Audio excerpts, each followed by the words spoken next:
and welcome to The Exit presented by Flippa. I'm your co-host, Steve McGarry, and this is a 30-minute podcast where we sit down with amazing entrepreneurs who have been there and they have done it. They have gone through buying businesses, selling businesses, and operating incredible businesses that are on the cutting edge, which brings us to today's interview with Jonathan Kalan, the CEO and co-founder of Unsettled. But before we dive into the interview with Jonathan, definitely check out my previous interview with Richard Patty. He did an amazing job of talking about how he scaled up a portfolio and now he's teaching people to do the same. So definitely check that out with the links somewhere on where you're listening, whether it's Spotify, iTunes, SoundCloud, or YouTube. There will be links somewhere for you to check out the show notes. So on this episode, I get to sit down with Jonathan and we go through how he's built out a global community for everybody to embrace the future of work. Basically, they set up an amazing event that is like a work event, and you can go there, whether it's in Bali or South America, and you can go and work with like-minded people, and you can build out a network in there. He even talks about later on in the episode how they've had weddings at these events, and everybody goes there and digital nomad style. They get to collaborate and work on incredible projects together. So Jonathan's a fantastic guy, and I'm really excited to really highlight some of these types of stories where people have scaled these businesses up. He's a talented TED speaker and just entrepreneur in general. So without further ado, let's dive right into my interview with Jonathan Kalan, the CEO and founder of Unsettled. What's up, guys? I'm here with Jonathan Kalan, the CEO of Unsettled. How's it going, Jonathan? Good. How you doing, Steve? Doing great, man. Doing great. And just before we dive into the interview, where are you at right now? I have to ask. I am currently hibernating in the mountains of Montana with my co-founder and our partners. That's fantastic. And for everybody that's listening in, you'll kind of understand the reason that I must ask these questions early before we dive into the interview, because Jonathan's business and story is very much intertwined with travel and business. So that's a good segue into, what is Unsettled, Jonathan? And if you could just share your story, how you guys came about starting the business. Yeah, sure. I mean, so, Unsettled is really a global community of independent professionals who I think really seek to embrace the unknown and value meaningful human connection. So, over the past over 4 years now, we've run co-created experiences that help people break out of the routine, find new perspectives, and kind of expand their global network with like-minded professionals from around the world. And, at the core, we're a travel company and a travel community, but our reach has sort of gone a lot further than that in the past 4 years. And, we're really, I think, a place for people who are taking an independent path in life, whether it's career or personal, can really find, I think, the support, the encouragement, the perspective, the knowledge, the insights that they're looking for in really different ways. Because, for most of us who either work independently now or who have worked independently most of our lives, I think you recognize that a lot of times it's hard to replace some of that learning and growth that you get from, being in a more structured setting or having a more typical career path. So that's a little bit about what we do and who we are. Nice. And a lot of what I find fascinating about the Unsettled model is it's really leaning into the remote work. And now obviously you guys have some pretty serious validation with everything that's going on. I mean, everyone is working from home in tech and business owners. And I think that you guys have really captured the kind of future of work. And I'd love to kind of talk a little bit about that. What do you kind of see in terms of where things are going to go with work? Yeah, well, it's an interesting question because I think, going back to how we really got here, I mean, my entire career for the most part has been remote. I think maybe for only 2 years out of my entire career, have actually worked in an office and had colleagues who were around me. And my co-founder, Michael, pretty much the same thing. When I met him, he was working um, as the editor for a publication out of MIT on innovation and entrepreneurship, specifically in kind of the social enterprise sector. And, he worked there for 4 years without ever setting foot on the MIT campus. And, I was working as a journalist and freelance photographer based in Africa and the Middle East. And I never knew my editors. I never, worked with them in person. And so, I think for us, we have always just worked remotely and been accustomed to working remotely, right? This is nothing new to us. And when we came together, I think it was very much united by the fact that, we had these independent careers, we'd had these remote careers, and so many people that we knew were sort of on that leading edge of the future of work, right? So many of our friends were independents or consultants or running their own businesses remotely. And so, back in 2014, we started running co-working retreats for really just our friends. We found 30 people and said, hey, you want to join us in Bali for a month? We're going to have a co-working space. We're going to have a place where we can live together, work together. We're going to share each other's knowledge and have workshops and really create a space for collaboration, while also kind of working independently on our projects. And back in 2014, I think there was a fraction of the number of co-working spaces. There was a fraction of the number of people who were working remotely and especially working remotely and traveling. And so, we really just ran it as an experiment. And over the years, I think that market has increased. More people are, finding that flexibility either on their own or with their company. It's allowed us to grow, from a couple different co-working retreats around the world to now have run over 100 experiences in 20 countries with over 2,500 participants around the world. And so, we've kind of been looking at this for a long time and saying it's not a matter of if, it's a matter of when people are going to migrate more into remote work. And I think obviously the situation that we're in now with COVID has just greatly accelerated that, right? It's given individuals and companies the ability to experiment in new ways, in sort of a forced way. But they've also realized that it's actually not that hard. It's not that challenging. It presents a lot of different opportunities for, how you can, I think, grow and be a productive employee or be a productive entrepreneur in a very different way. And so yeah, I mean, for us, it's, we've been living this future for quite some time, and it's nice to see the rest of the world starting to catch up, even if the catalyst was a global pandemic. Yeah. Yeah. It's like a, a glass half full approach, because it's an unfortunate situation. Of course, it's a terrible global pandemic, but it is forcing a lot of alternative ways of making money online. And I think that there's some exciting things that are happening now. And in terms of what you guys have seen with everything, obviously, that's going on, are you seeing like an uptick in the amount of people that are really interested in doing this? Is it kind of like a complete paradigm shift for you guys? Are you guys doing a different angle now, or is it still the same kind of travel to a location and co-work together? Yeah, so throughout our journey, I mean, our 1 month co-working retreats have really been the core of Unsettled and the Unsettled experience. And so, obviously we had to stop traveling as soon as COVID hit. So that was about March of last year. We had to put all of our trips on hold.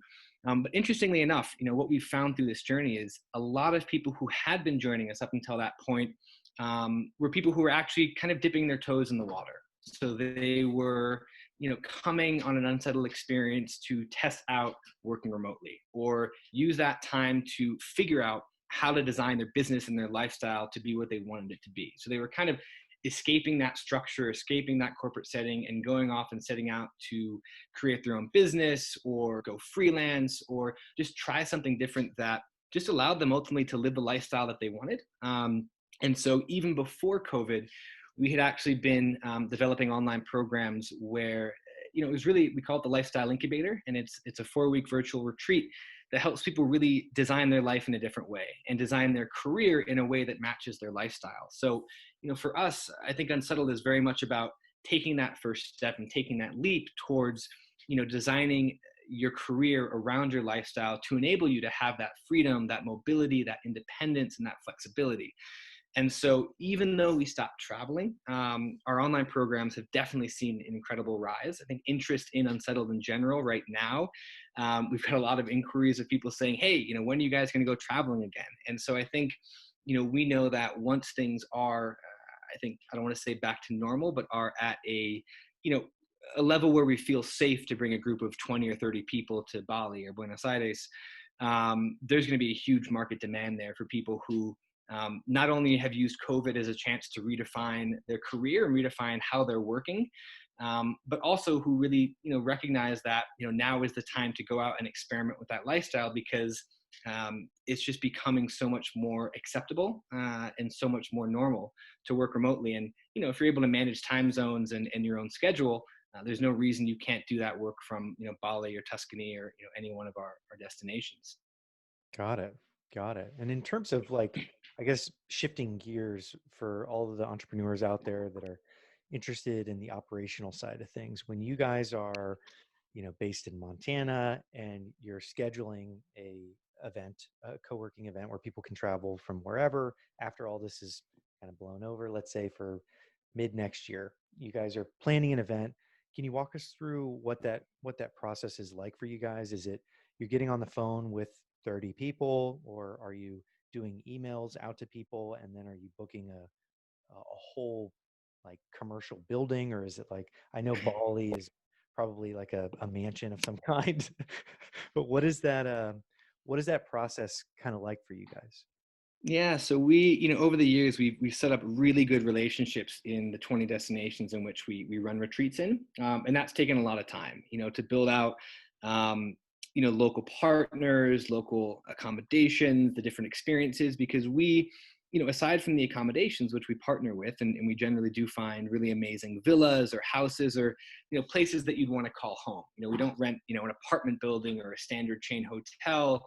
We get really unique boutique spaces that, you really feel like you're living there. And so, we've developed those relationships over the years, and then we do all the experience design, planning, staffing ourselves. We don't subcontract out, so we really own the entire experience.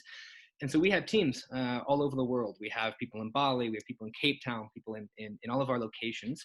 And really, they're kind of our I'd say first responders. There are scouters. There are, everything. I mean, they're how we run the business, because, our team is fully distributed and fully remote. We've never had an office.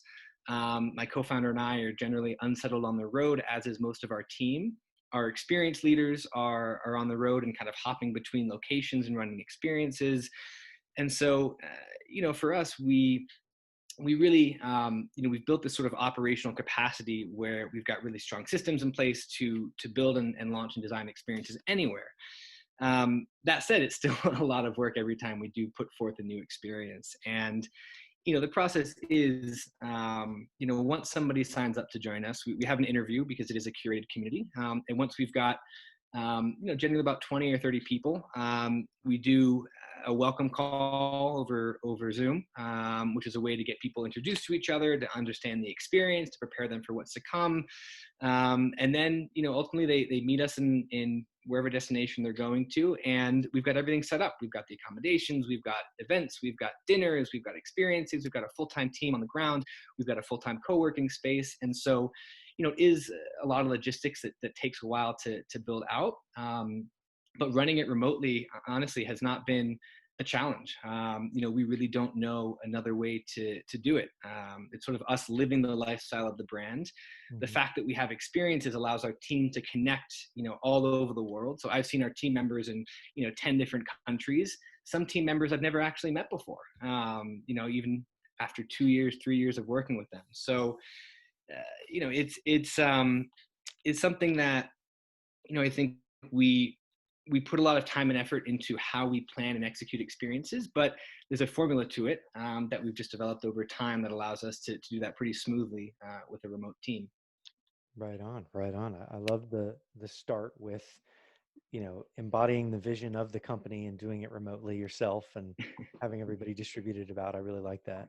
In terms of like a new someone, let's say, that was traditionally in an office, Mhm. now because of COVID, they're going remote. What would you say is probably the most valuable learning that you had? Because you guys have been doing remote, team building and teamwork together for a very long time now.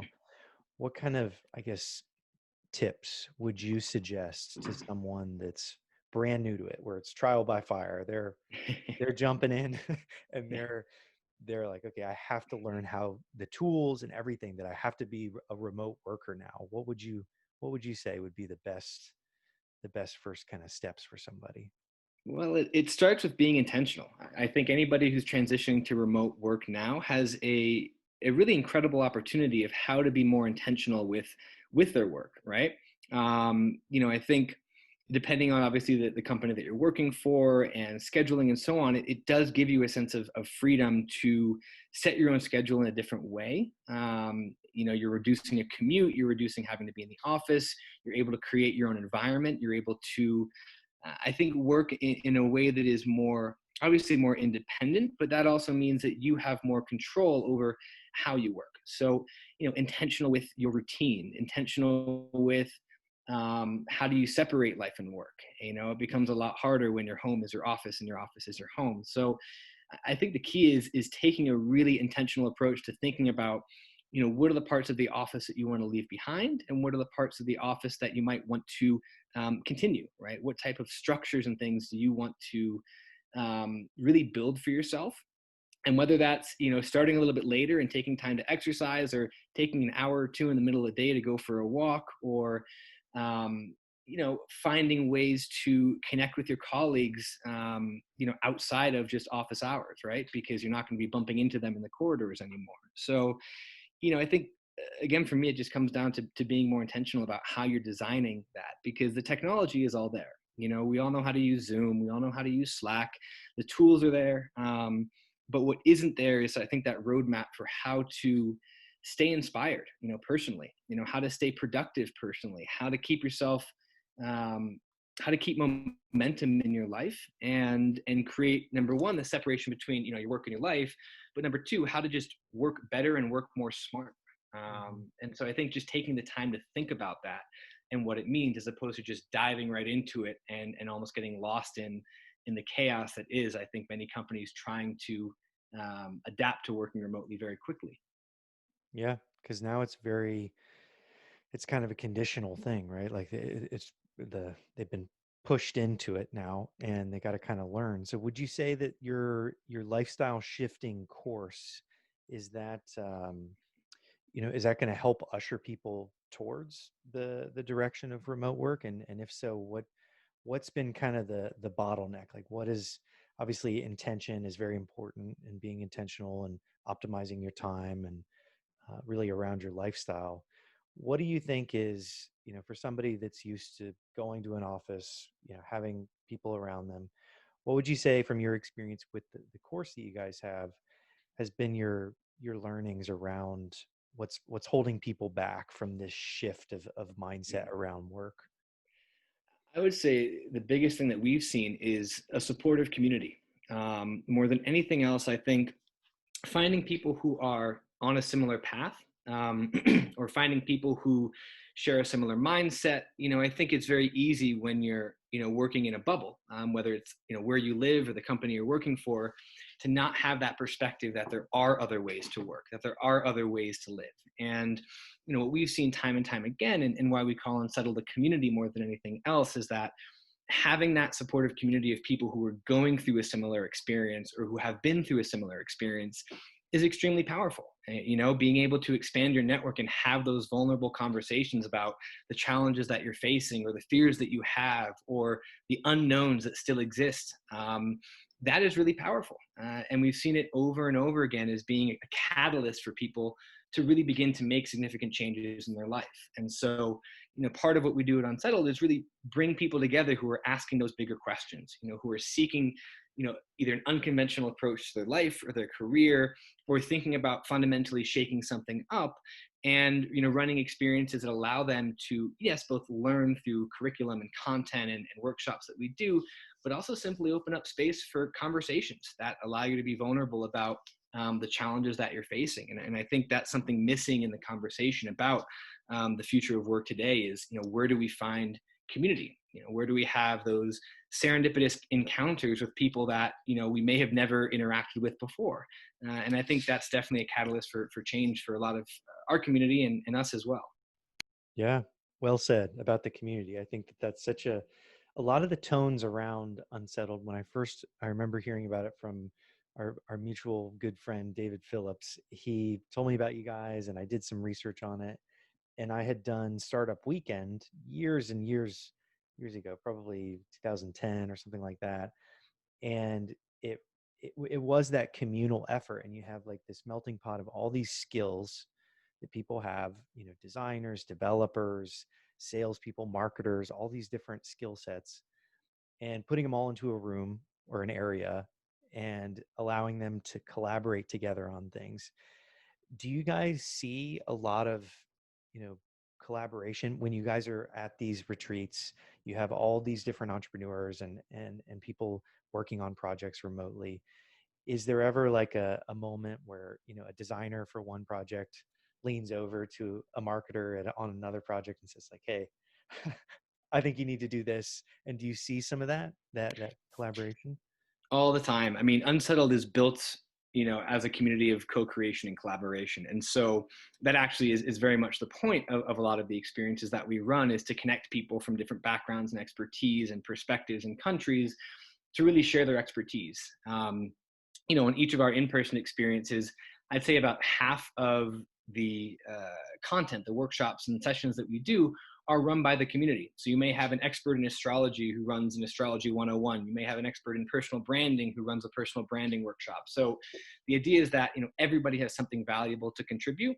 And we just provide, in many ways, the platform and the space for people to connect and share those skills with each other. So we've had business partnerships, we've had collaborations, we've had people get clients, we've had marriages. I think 6 marriages so far from Unsettled retreats. Really? So yeah, including my own. Oh, Funny enough. wow.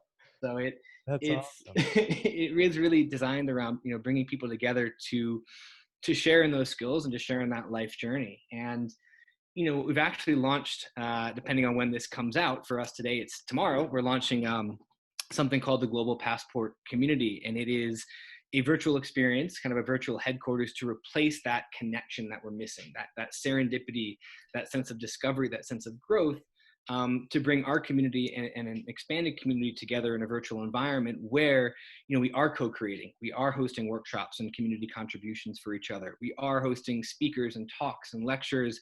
We have a community database where you can find people by their expertise and their skills and their locations, to really kind of continue living unsettled no matter where you are. And so that's actually something we've been building out over the past 6 months, that launches tomorrow, as a way to really kind of continue that living unsettled and continue that idea of everybody you meet is a possibility for something new, in a virtual environment.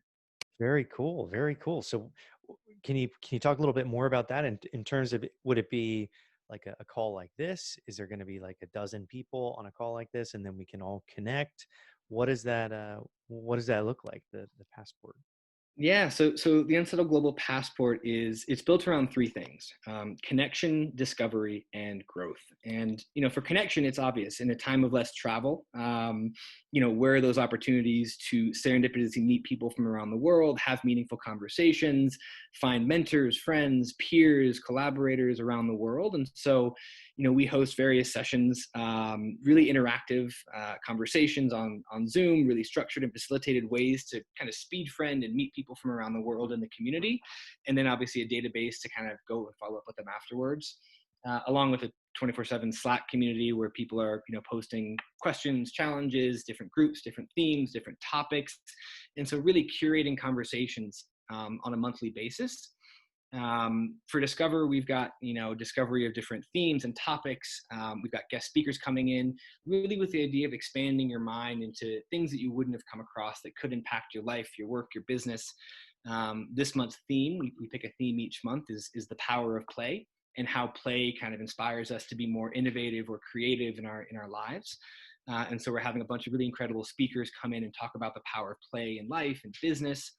And then the growth aspect is, workshops that come from the community and come from us around specific skills. So whether it's marketing or, Enneagram and how to use that to, work more effectively with your team, a whole host of different types of sessions that happen on a weekly basis that are really designed around helping you grow as a professional and as an individual. And so all of that kind of comes together with this glue of, live online sessions and Slack and a database, that you join on a monthly basis. And so, we kick off, we've experimented with it in the past with our alumni about 4 months ago, and it went incredibly well. And now we're kind of opening it up to the broader world.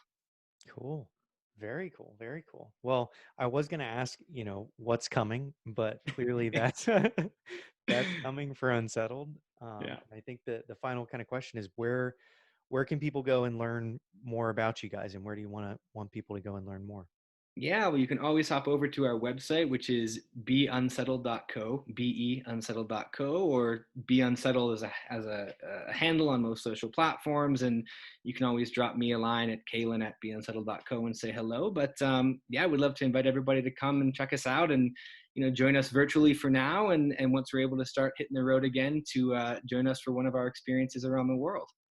Awesome. Awesome. Yeah. Well, thanks for everything you're doing with helping usher people into the remote lifestyle. I love the idea that the lifestyle course that you guys have, that's pretty fantastic because I think there's a big disconnect right now with what people need to focus on and trying to find their own way. So I appreciate you for doing that for the world.